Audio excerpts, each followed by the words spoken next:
Now, it's called Smart Water, and it could mean that our trains run more efficiently. The liquid, invented by a scientist and a policeman, is being sprayed on signalling cables to stop the increasing problem of thieves stealing the expensive copper inside and causing huge delays on the railways. Yeah, because of the thefts, last year 460 trains were cancelled, causing the equivalent of 51 days' worth of delays. It's being described as DNA for objects. Well, our business correspondent Peter Plisner is at the firm that developed it now. Peter. Yes, this is what Smart Water looks like. When it's sprayed on property and valuables, it forms a unique chemical formula. Now, once it's dry, it's invisible, can only be seen under ultraviolet light. And just like DNA, you need only a tiny speck to provide identification. Now, it's being used in a variety of locations across the UK, now also on the rail network to prevent cable thefts, a crime that's reached epidemic proportions. Cancelled trains mean more delays for passengers, and with an increasing number of cable thefts in the last few weeks, the situation's getting much worse.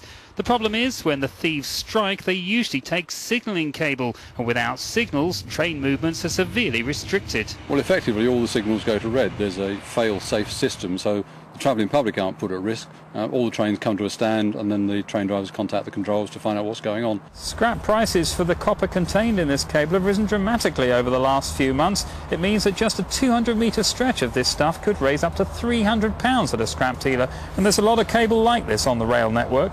But that's where Smart Water comes in, now being sprayed on railway cabling at known crime hotspots. A special code contained in the liquid identifies exactly where it's come from. And that means that if the cables are later found being sold at a scrapyard, police have all the evidence they need for a prosecution. It's absolutely vital that we can link the theft of that cable with that person. By the use of Smart Water, we can actually say that person has been directly linked with the commission and theft of that cable. Preventing cable theft is just the latest in a series of high-profile uses for the revolutionary liquid. In the past, it's been used on churches to prevent thieves stealing lead from roofs. We assign a specific fingerprint, a forensic code to a client, even down to a location. With Network Rail, it's even down to a kilometre. Now, we've got scrap yards checking for this, recyclers checking for Smart Water, the police are looking for it. It really makes it very difficult for the criminal to be able to sell anything on that's been marked with Smart Water.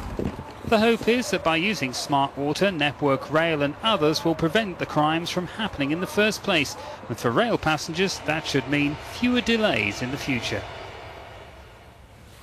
Peter, tell us, because we're intrigued by this. I mean, clearly real benefits, but presumably there's no chance that this liquid simply gets washed off in the rain or anything.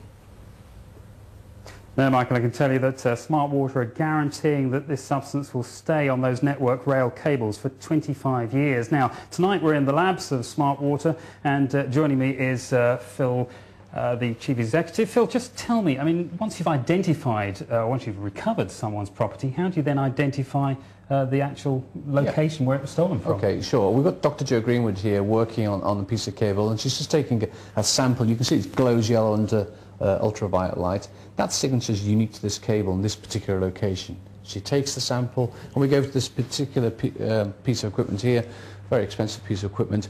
She will then analyse it, blast it with a laser, and then decode it to actually get the specific location where that cable came from.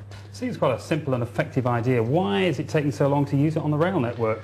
Well, obviously, Network Rail have to be very careful about what they apply to their cables. These are communication cables driving signalling, and they have to put through product approval tests. It takes quite a long time. We've done those tests now, and our product's been approved for application. Very briefly, how effective is it been? Well, this is a partnership with the police, scrap metal dealers and ourselves because of the issue of traceability. Once it becomes traceable, you become accountable. Phil, many thanks. Well, if you fancy using Smart Water yourself in your own house, there are free kits, but you will have to pay a monthly fee to use it. With that, back to you. Amazing. Thank you very much indeed, Peter. Thanks, Peter. Well, let's catch up with the rest of the day's news now. And an inquest has ruled that a Birmingham woman found dead in her burning home with a rope around her neck was unlawfully killed. Kuldeep Kaur Sidhu, who was 6 weeks pregnant, died in Quinton in May 2 years ago. Today, a coroner said she'd been strangled and attempts had been made to make it look like suicide. West Midlands Police are now conducting a murder investigation. We believe the circumstances do not in any way point to a stranger murder. It is clear from the evidence that we've assembled over the last 12-18 months and from the evidence Mr Cotter's had before him that the answer does lie within, close to the scene, and if anybody knows any information within the community, please come forward to help us solve this tragic case. So police are saying they're particularly keen to hear from anyone who might have seen Mrs Sidhu on her journey home from work Tuesday the 13th of May 2008. She was catching the number 11 bus to Harborne and then the 103 to Quinton. So anyone with information should contact Crime Stoppers, the number 0800 555 111.